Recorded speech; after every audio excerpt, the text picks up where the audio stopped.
स्वागत है zero two one book के पहले chapter the challenge of the future के चर्चा में। तो इसमें राइटर ने, लेखक ने दो तरह की कहूँगा जो प्रगति करने का तरीका है उसके दो प्रकार पे चर्चा की है और ऐसा कुछ ग्राफ बना के चर्चा की है उन्होंने, एक वर्टिकल एक हॉरिजॉन्टल, इसके बारे में समझेंगे। और ग्लोबलाइजेशन, टेक्नोलॉजी कैसे ये दुनिया पे अपना प्रभाव छोड़ते हैं, कैसे ये एक साथ काम करते हैं, इसकी चर्चा की है। और तीसरी जो मुख्य बात इस चैप्टर में है स्टार्टअप थिंकिंग। स्टार्टअप यानी जो ट्रेडिशनल काम धंधे हैं या कोई काम करने के ट्रेडिशनल तरीके हैं उनसे अलग कुछ सोचना, नवाचार करना जिसे हिंदी में बोलते हैं।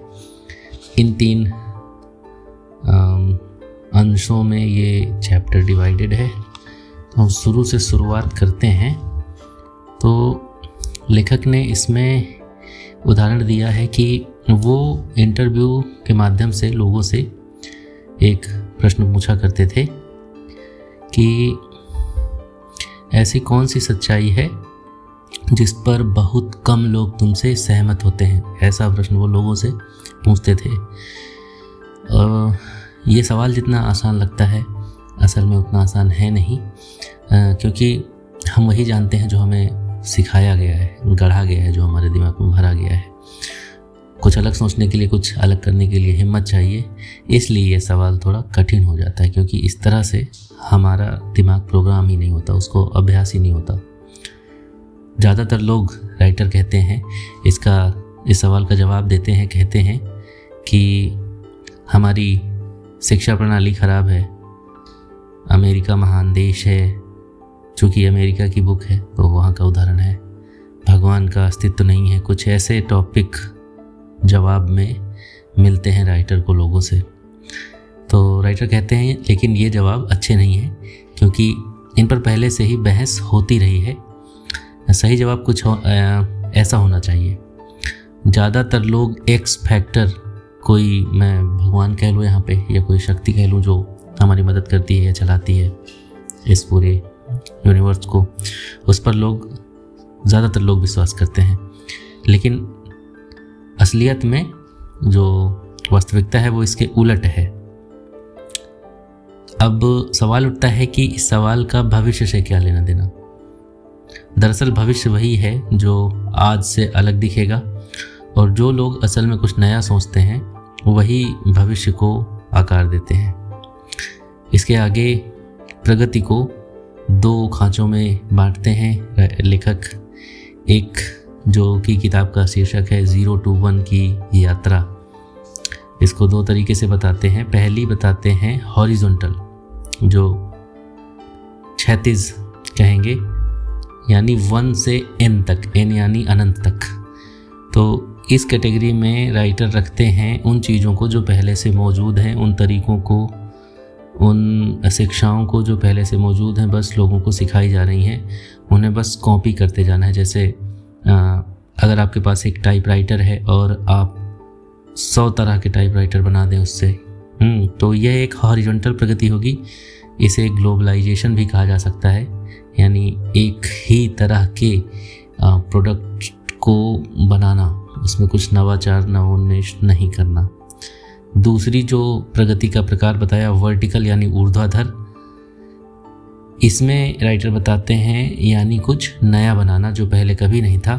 जैसे अगर आप टाइपराइटर से एक वर्ड प्रोसेसर बना दें, वर्ड प्रोसेसर यानी एक कंप्यूटर एप्लीकेशन, मैं अगर कंप्यूटर की भाषा में कहूँ, जो टाइपराइटर से भी एडवांस फंक्शंस करने में सक्षम हो, तो यह वर्टिकल प्रगति होगी, क्योंकि हमने टाइपराइटर के ही 100 प्रतियाँ ना बना के उसी काम में एक नई खोज कर दी, एक नया सिस्टम जोड़ दिया जो अब उसी काम को नए तरीके से कर सकता है, ना कि अपने पुराने वाले की ही कॉपी है वो।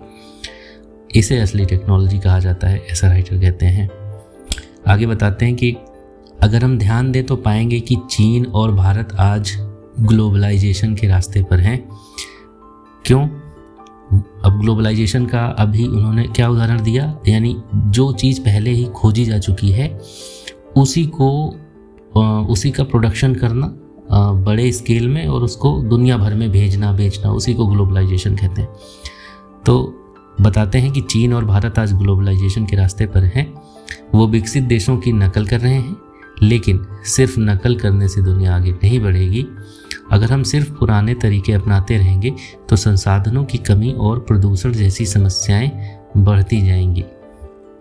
असली बदलाव टेक्नोलॉजी से आता है, ना कि ग्लोबलाइजेशन से। तो थेल का कहना है कि लोग सोचते हैं कि भविष्य सिर्फ ग्लोबलाइजेशन से बनेगा, लेकिन असल में टेक्नोलॉजी ग्लोबलाइजेशन से ज़्यादा महत्वपूर्ण है। अगर चीन अपनी ऊर्जा उत्पादन को दोगुना कर ले तो उसका प्रदूषण भी दोगुना हो जाएगा। अगर भारत के हर घर में अमेरिका जैसी सुविधाएं आ जाएं, लेकिन बिना नई टेक्नोलॉजी के, तो यह पर्यावरण के लिए खतरा बन सकता है। इसलिए नए इनोवेशन और नई तकनीकों के बिना विकास टिकाऊ नहीं होगा, सस्टेनेबल नहीं होगा जिसे कहते हैं। अब अगला प्रश्न करते हैं, क्या टेक्नोलॉजी खुद ब खुद विकसित होती है? तो ऐसा नहीं है कि टेक्नोलॉजी अपने आप आ जाती है। इतिहास में हजारों साल तक समाज में बहुत कम बदलाव हुए थे। फिर औद्योगिक क्रांति आई और हमने भाप के इंजन से लेकर बिजली और इंटरनेट तक का सफ़र तय किया। लेकिन 1970 के बाद तकनीकी विकास धीमा पड़ गया। हमारे माता पिता सोचते थे कि 21वीं सदी में हम चांद पर छुट्टियां मनाएंगे, लेकिन ऐसा हुआ नहीं। इसका मतलब यह है कि भविष्य अपने आप नहीं बदलता, हमें इसे बदलना पड़ता है। अगला जो बिंदु राइटर ने कवर किया है वो है स्टार्टअप्स और नया सोचने की ज़रूरत। कहते हैं नई तकनीक कहाँ से आती है? स्टार्टअप से। बड़े संगठन नए इनोवेशन नहीं कर पाते क्योंकि वहाँ नौकरशाही होती है और लोग रिस्क लेने से डरते हैं। स्टार्टअप्स छोटी टीमों से बनते हैं जहाँ लोग एक मिशन के लिए साथ आते हैं। एक स्टार्टअप की सबसे बड़ी ताकत होती है उसका नया सोचना। ये तीसरा बिंदु था। तो मैं अगर इसको कंक्लूड करूँ इस चैप्टर को, मैं ये खुद भी अपने चैनल पे नया प्रयोग कर रहा हूँ, तो मेरी शैली अभी हो सकता है बहुत अपीलिंग ना हो, बोरिंग लग सकती है, तो उसके लिए माफ़ करिएगा। मैं सीखूँगा, धीरे धीरे खुद को भी इम्प्रूव करूँगा। और अभी मुझे ज़्यादातर चीज़ें बुक से पढ़नी पड़ रही हैं क्योंकि मैं नहीं ग्रेस्प कर पा रहा हूँ, इवन दो मैंने बुलेट्स बना रखे हैं। तो मैं कुछ नया ट्राई कर रहा हूँ, तो इसमें मुझे समय लगेगा सीखने में, लेकिन मैं सीखूँगा और इम्प्रूव करता रहूँगा। तो इसका कंक्लूज़न मैं आपको बताऊँ अगर कुछ लाइनों में, तो इस मतलब अध्याय से हमें सीखने को क्या मिला।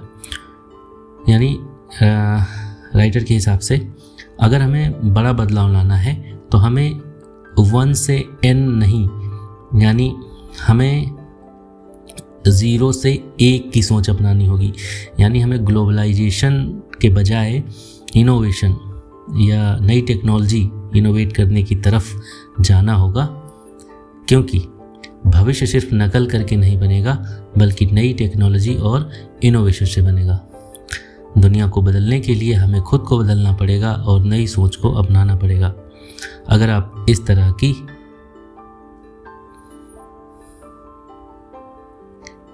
तो ये था इस चैप्टर का सारांश। अब मिलेंगे अगले एपिसोड में इसके सेकंड चैप्टर को लेके, जिसका नाम है पार्टी लाइक इट्स 1999। तो ठीक है, अपने सुझाव दीजिएगा मुझे, मैं कैसे अपनी ये स्टोरी टेलिंग या कह लूँ मैं नरेशन अपना कैसे इम्प्रूव कर सकता हूँ। आपकी कमेंट्स का इंतज़ार रहेगा, स्वागत रहेगा। Thank you. मिलेंगे अब अगले वीडियो में अगले चैप्टर में।